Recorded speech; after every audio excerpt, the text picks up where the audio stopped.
सुबह कल के दिन कोल इंडिया के क्वार्टर थ्री के रिजल्ट्स हैं, लेकिन रिजल्ट्स के एक दिन पहले एक हैमरहेड सिचुएशन स्टॉक ने बना करके दी है। अब क्या पॉसिबिलिटी है कल के रिजल्ट्स आने की और आज के कैंडल से हम क्या समझ सकते हैं, इन सभी चीजों को चार्ट पैटर्न पर रख करके समझेंगे। सब्सक्राइब जरूर कर देना अगर पहली बार आए हो तो। I am NISM 7 certified. शुरू करते हैं कोल इंडिया, क्या पॉसिबिलिटी है कल के रिजल्ट्स की और कोल के प्राइसेस में आज के दिन क्या शिफ्ट आया है। February 11, 2026 इंडियन कोल प्राइसेस में डिक्लाइन देखने को मिल रहा है। डिसेंट डिक्लाइन है, छोटा सा 0.32% के आसपास का आज के दिन डिप लगाया है इंडिया के कोल प्राइसेस ने और कहीं ना कहीं एक प्रेशर देखने को मिला है कोल इंडिया के शेयर पर भी आज के दिन। ऑल्दो अगर हम इस पूरे डिक्लाइन को देखें तो ओवरऑल 1.65% के आसपास का डिक्लाइन देखने को मिला है आज के दिन कोल इंडिया के प्राइसेस पर और आज के दिन कोल के प्राइसेस पर भी डिक्लाइन है। ऑल्दो कंपनी का डिविडेंड यील्ड काफी स्ट्रांग है, तो अगर आप डिविडेंड यील्ड के अकॉर्डिंग कंपनी में काम करते हो तो लॉन्ग टर्म आपके लिए बेस्ट ऑप्शन बन जाता है।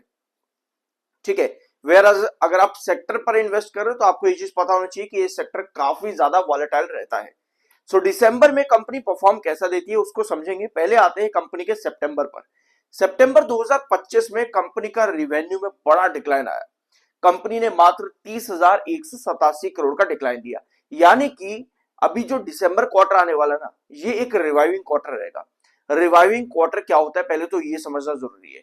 जब कोई क्वार्टर एक अचानक से बड़ा डिक्लाइन दे देता है, जैसे सितंबर 2025 है, कंपनी ने अचानक से एक बड़ा डिक्लाइन दिया, इसका मतलब ये है कि दिसंबर क्वार्टर को इंप्रूव करना पड़ेगा सितंबर के कंपैरिजन में, जिसकी वजह से ये एक रिवाइविंग क्वार्टर हो जाता है। यानी कि चांसेस काफी कम बन जाते हैं कि कंपनी वापस से अचानक एक बड़ा जंप दे सके 36,000 करोड़ के ऊपर के रेवेन्यू का। ठीक है, क्योंकि सितंबर में एक बड़ा डिक्लाइन है। ऑल्दो अगर कंपनी दे देती है 36,000 करोड़ के ऊपर का रेवेन्यू तो इससे बढ़िया चीज क्या हो सकती है, बट रिवाइविंग क्वार्टर्स में ये चीज काफी मुश्किल होती है। एक बार हम ये समझते हैं कि कंपनी का सितंबर में यही कर रही है हर साल, तो अगर हम 2022 सितंबर देखेंगे तो कंपनी का 29,000 करोड़ का रेवेन्यू दिखेगा और दिसंबर में 35,000 करोड़ का रेवेन्यू। यानी नजर आ रहा है यहां पर कहीं ना कहीं कि 2022 में भी कंपनी की सितंबर की सिचुएशन कुछ खास अच्छी नहीं रही थी। 2023 में आते हैं तो यहां पर भी आपको सिमिलर सिचुएशन दिखती है कि सितंबर का क्वार्टर कंपनी का वीक देखने को मिलता है, पर दिसंबर में कंपनी वापस से रिवाइव करती है। 2024 में आते हैं तो यहां पर भी सिमिलर सिचुएशन है। कंपनी ने सितंबर 2024 में एक बड़ा डिक्लाइन दिया और दिसंबर में वापस से कंपनी रिवाइव कर गई, लेकिन हर बार क्या एनुअल बेसिस पे कंपनी उतना रिवाइवल दे पा रही है, ये भी समझना ज्यादा इंपॉर्टेंट हो जाता है।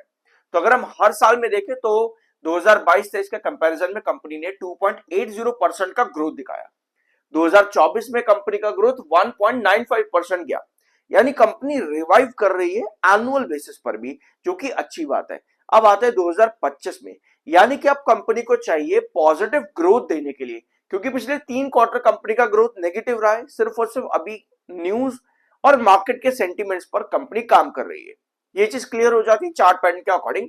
सो 3 क्वार्टर कंपनी के माइनस ग्रोथ पर आए हैं। एक बार हमने अभी देख लिया है कि कंपनी का सितंबर ऑलरेडी वीक रहता है, यानी दिसंबर में चांसेस है कि कंपनी वापस से ओवरकम कर पाए पिछले साल के रिवेन्यूज को। अगर कंपनी इसको ओवरकम कर पाती है तो कंपनी हमको फ्लैट देखने को मिल सकती है इस बार अपने ग्रोथ में, यानी कि कंपनी शायद माइनस ग्रोथ परसेंटेज से एक पॉजिटिव यानी कि हेल्दी रिवेन्यू ग्रोथ परसेंटेज लेकर के आ जाए।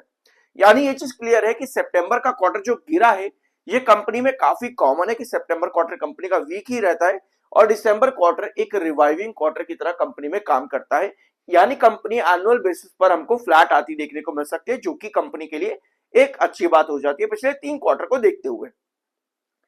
और इसी तरह से कंपनी का प्रॉफिट ग्रोथ भी काम करता है। -31% का प्रॉफिट ग्रोथ कंपनी का आया था सितंबर में, तो यहां पर भी चांसेस है कि कंपनी कुछ ना कुछ पॉजिटिव लेकर के आ जाए रिवेन्यू बढ़ने के साथ में। टेक्निकली स्टॉक न्यूट्रल है, 58.3 का एमएफआई है, 49.2 का आपका आरएसआई है। तो ये है कुछ पॉसिबिलिटी कंपनी के कल के दिन क्वार्टर 3 यानी कि दिसंबर के रिजल्ट्स के अंदर कि कंपनी हमें फ्लैट आती देखने को मिल सकती है, जो कि सितंबर के कंपैरिजन में बढ़िया होगा और एनुअल बेसिस पर भी कंपनी कहीं ना कहीं ग्रो कर जाएगी। तो ये हो सकती है कंपनी के कल के दिन की पॉसिबिलिटी। 36,000 करोड़ के आसपास के रेवेन्यूज देखने को मिल सकते हैं।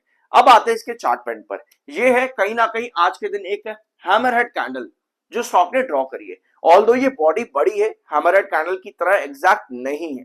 अगर हम यहाँ पर ये वाला ट्रेंड देखेंगे तो 417 417 ये इसमें एक इंपॉर्टेंट बेस आपको नजर आएगा। अब इस बेस लाइन के पीछे एक रीजन है, वैसे मैं चार्ट लेना नहीं रहा यहाँ पर, बट कोई बात नहीं।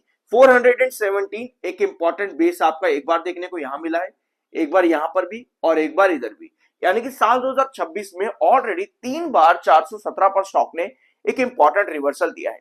और आज के दिन की कैंडल को देखते हुए यहाँ पर कहीं ना कहीं पॉसिबिलिटी बनती है कि कल एक बार फिर से स्टॉक टेस्ट करने जा सकता है 429 429 कल एक बार फिर से टेस्ट करने जा सकता है। आज के दिन 423 रुपए के पास सबकी क्लोजिंग आ जाती है। कोल के प्राइसेस पर गिरे तो स्टॉक भी आपको गैप डाउन होता देखने को मिला और फिर एक बायर की कैंडल के साथ में दिन के आखिर में जाकर के क्लोज हो जाता है। तो कल का ऑप्टिमिज्म रिजल्ट में शायद देखने को मिले मार्केट के सेशंस के अंदर, जहां पर 429 का एक इंपॉर्टेंट रिजेक्शन पॉइंट देखने को मिल सकता है। अगर कंपनी यहां पर अच्छा रिवाइवल करती है अपने क्वार्टरली रिजल्ट्स पर तो 429 का ब्रेकआउट मिलना चाहिए यहां पर, जिसके बाद 440 आपको नेक्स्ट पोजीशन देखने को मिलती है।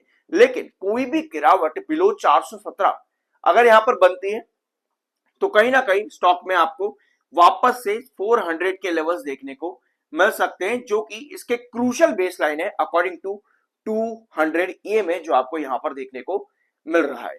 तो ये कंडीशन इस समय कोल इंडिया की, कल कंपनी के रिजल्ट है, कल के दिन कंपनी के ऑप्टिमिज्म भी ज्यादा रहेगा और वो ऑप्टिमिज्म कहीं ना कहीं आज कोल के डिक्लाइन के बाद भी आज की कैंडल पर नजर आ रहा है। ये कुछ इंपॉर्टेंट लेवल्स है जो अभी आपने स्क्रीन पर देखे। सब्सक्राइब जरूर कर देना अगर पहली बार आए हो। I am NISM 7 certified. मिलते हैं अगले वीडियो में।